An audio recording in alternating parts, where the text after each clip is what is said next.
Third speaker, Raed Charafeddine. I know Raed for so many years. He was with us at the board of the Arab Monetary Fund.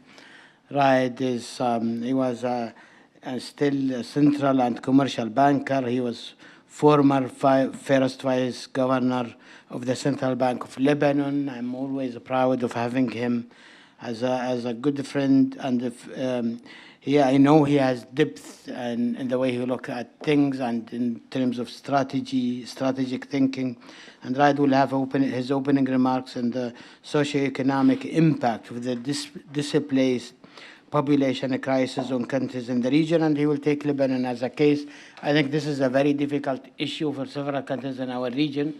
It is sensitive, it is difficult, it is, whenever you speak about it, it becomes so, Anwar Gargash said, emotional also, and as we have heard him in his, the last session. Please, Raed. Thank you, Dr. Hamidi. It's great to be here with you again in one of those beautiful sessions that you run. As Dr. Hamidi has said, I was asked to talk about the socioeconomic impact of the Syrian displaced population crisis on Lebanon.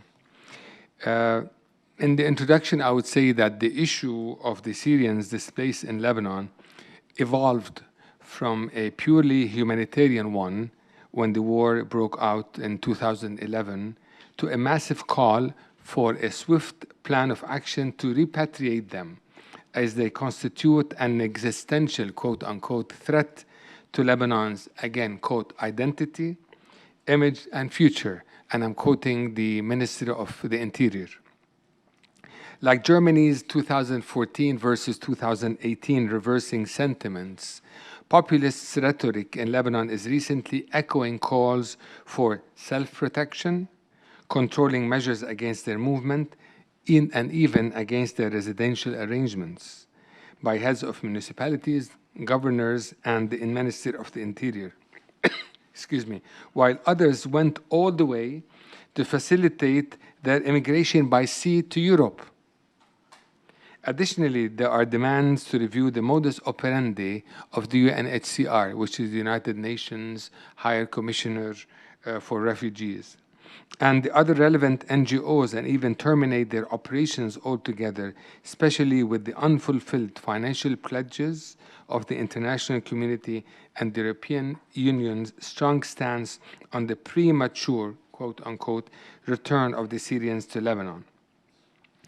This is compounded by the disputes among the cabinet members of Lebanon, of the caretaker government in Lebanon, which prevents it from convening and addressing this issue, while thousands of Syrians are infiltrating the northern and eastern common borders between Lebanon and Syria.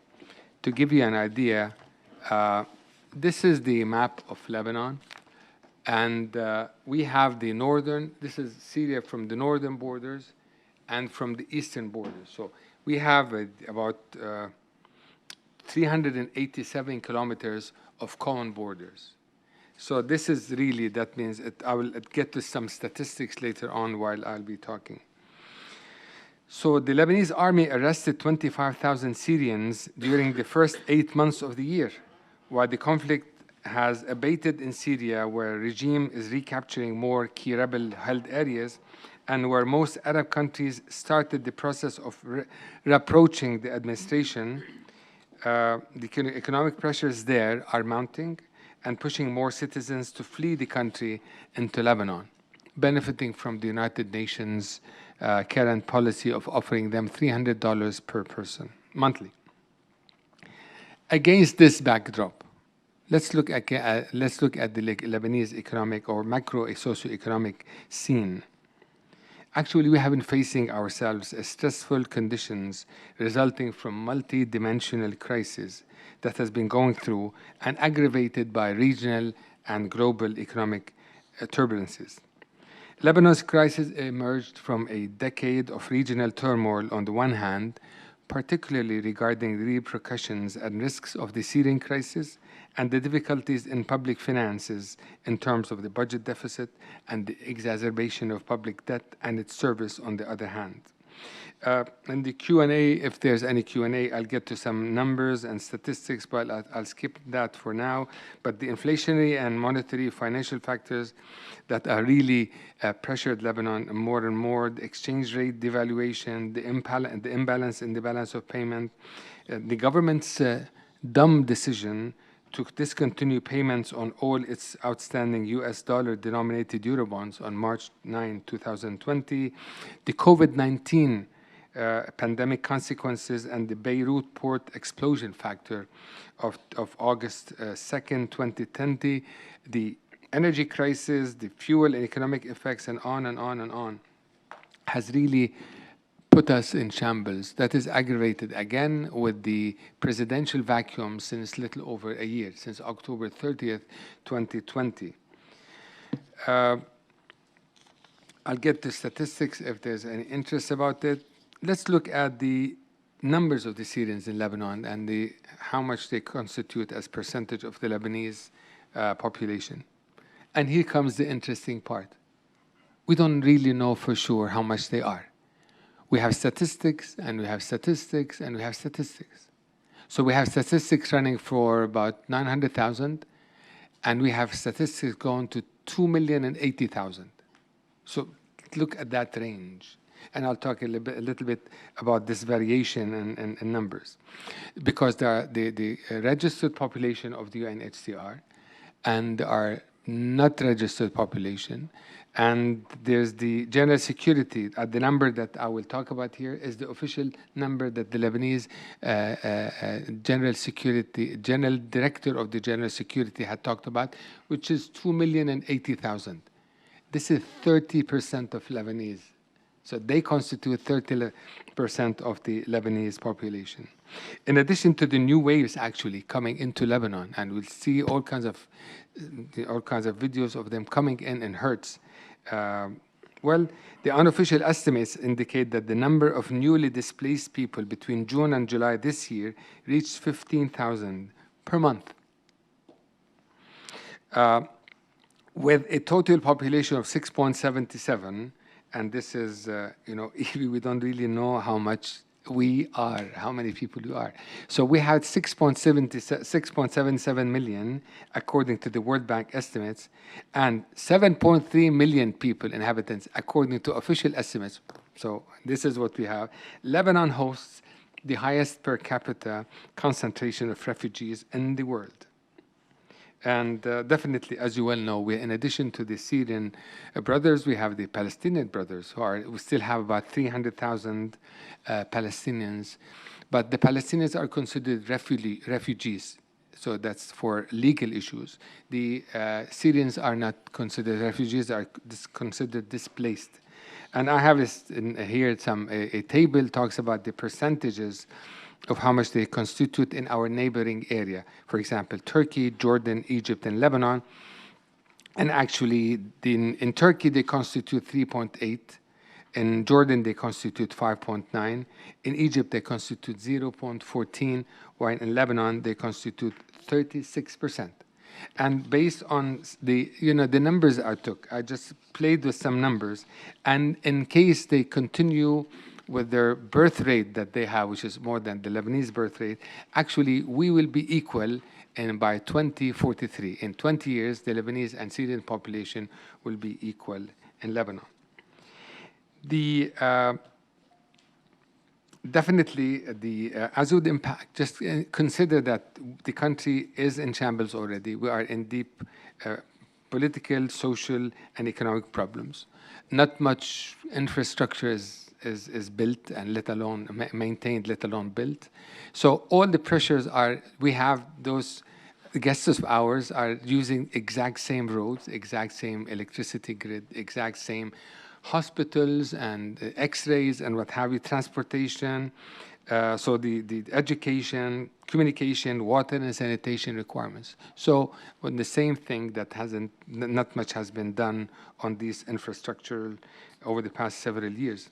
The World Bank report estimates that the economic losses caused by the Syrian conflict in terms of lower GDP is more than $1.1 billion in 2012, nearly $2.5 billion in 2013, and up to $3.9 billion in 2014. Actually, based on the Lebanese Central Bank, it is about $4.5 billion annually, so recurring. According to the estimates by the Ministry of Finance, between 2011 and 2018, the cost of the Syrian crisis inflicted on Lebanon amounted to $46.5 billion. So, and there, as we have said, it's concentrated mostly in the sectors of health, education, energy, water, agriculture, and the environment in terms of solid waste, sanitation, and others. Some more, I'll skip the statistics and tell you where they are concentrated. Because of the proximity, as you would expect, they are concentrated mostly in the east, like 36% in the eastern part of Lebanon. In the north, they're 25%, which is next to Syria. In the Beirut and Mount Lebanon, we call it, they are 27%, and they are less so in the southern part of Lebanon, which is 12%. In conclusion, in a speech before the United Nations General Assembly 10 years ago, delivered by the former High Commissioner for Refugees, Antonio Guterres, the current Secretary General of the United Nations, he stated, and I'm quoting here, "The burden of refugees on a small country like Lebanon is equivalent to the influx of about 15 million refugees to France, more than 32 million to Russia, and more than 71 million to the United States." Well, this was 10 years ago. If we have to extrapolate, take the exact same numbers that he has talked. So now it's about 27 million refugees in France, 61 million refugees in Russia, and 140 million refugees in the United States. Well, certainly there are some positive implications about the Syrian presence in Lebanon in terms of labor market. And we can definitely capitalize on it. And this is something, one of the ideas that I've talked about in the United Nations personnel several years ago. But our government did not really, was not interested at that time. This was about 2016. Unfortunately, they want to pressure the Syrians just like what they pressured the Palestinians. They want to make their life looks like hell so that they will just leave as much as possible and as soon as possible. So they were, our government of 2016 was not ready to accommodate any of the ideas that we have talked about for Lebanon to take advantage of them, and for really, which is in the best interest of our community and theirs. Thank you very much. Thank you, Raed, so much. And we have to give it to the Lebanese, your education and your skills of the Lebanese. You are everywhere in our region participating. Also the vibrant private sector, even though, you know, all those difficulties, you go to Lebanon and as if the private sector is in, you know, as if it were isolated, which is not isolated, but it's very vibrant. You know,